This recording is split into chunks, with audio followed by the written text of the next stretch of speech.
নমস্কার বন্ধুরা, কেমন আছেন সবাই? আশা করছি খুবই ভালো আছেন। আজকে নিয়ে এসেছি দুর্দান্ত স্বাদের একটা পটলের রেসিপি। আজকে বানিয়ে দেখাবো চাল পটলের রেসিপি। আশা করছি রেসিপিটা ভালো লাগবে।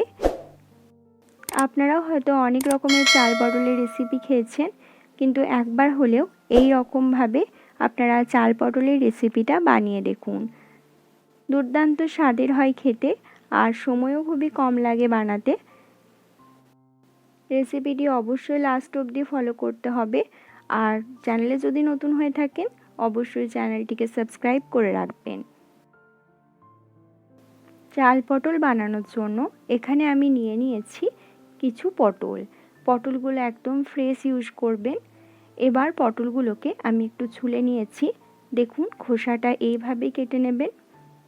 পুরো খোসাটা কিন্তু কাটবেন না। আমি যেমন করে খোসাগুলো কেটে নিয়েছি এইভাবে গ্যাপ দিয়ে দিয়ে খোসাগুলো ছুলে নেবেন।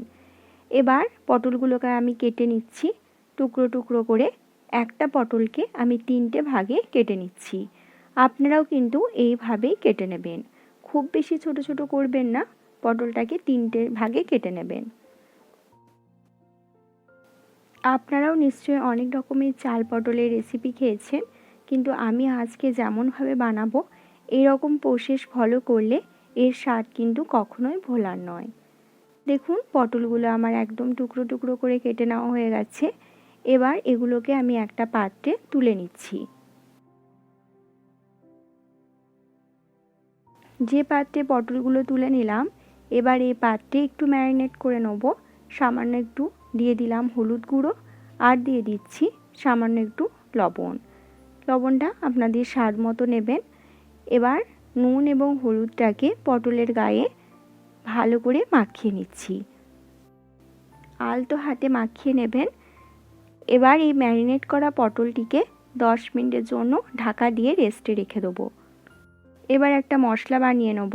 তার জন্য মিক্সিং জারের মধ্যে দিয়ে দিচ্ছি একটা বড় সাইজের টমেটো টুকরো করে কেটে, দিয়ে দিলাম 1 থেকে 2 ইঞ্চি পরিমাণ আদা টুকরো, দিয়ে দিলাম 4টে রসুনের টুকরো, 3টে কাঁচা লঙ্কা, আর দিয়ে দিচ্ছি 1 চামচ গোটা জিরে।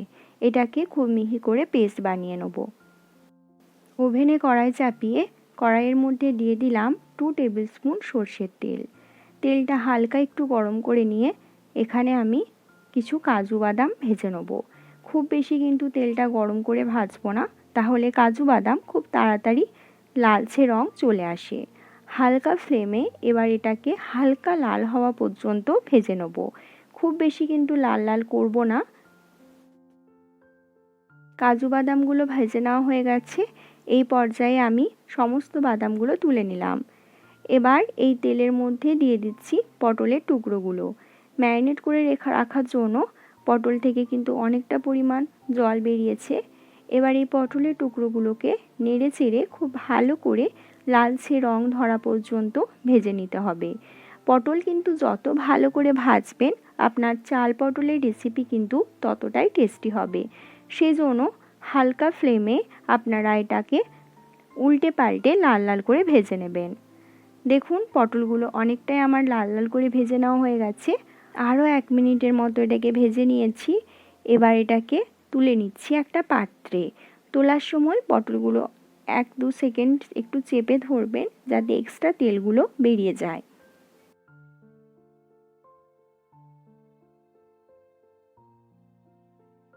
সমস্ত পটলগুলোই আমার পাত্রে তুলে নেওয়া হয়ে গেছে। এবার তেলটা যেহেতু একটু কমে এসছে, এই পর্যায়ে আমি অ্যাড করে দিচ্ছি আরও 1 টেবিল স্পুন সর্ষের তেল। এবার এই তেলের মধ্যে দিয়ে দিচ্ছি একটা মিডিয়াম সাইজের পেঁয়াজ কুচি। পেঁয়াজটাকে এইভাবে লম্বা লম্বা করে কেটে নেবেন। পেঁয়াজটা নেড়ে চেড়ে হালকা লাল হওয়া পর্যন্ত ভেজে নেব। খুব বেশি কিন্তু ভাজা ভাজা করব না, লালচে ভাব চলে এলেই কিন্তু হবে। পেঁয়াজটা খুব বেশি ভাজা ভাজা করব না।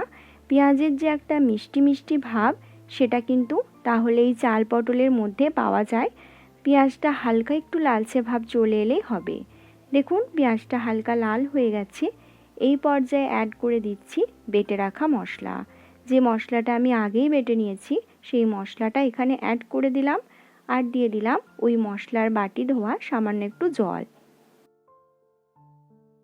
এবার মশলাটাকে নেড়ে চেড়ে খুব ভালো করে কিন্তু কষিয়ে নিতে হবে। মশলা কিন্তু যত ভালো কষানো হবে আপনার চাল পটলও কিন্তু তত টেস্টি হবে। এই পর্যায়ে অ্যাড করে দিচ্ছি 1.5 চামচ ধনে গুঁড়ো, 1 চামচ লাল লঙ্কার গুঁড়ো, 1 চামচ হলুদ গুঁড়ো আর দিলাম স্বাদ মতো নুন। এবার সমস্ত মশলাটাকে খুব ভালো করে কষিয়ে নিতে হবে।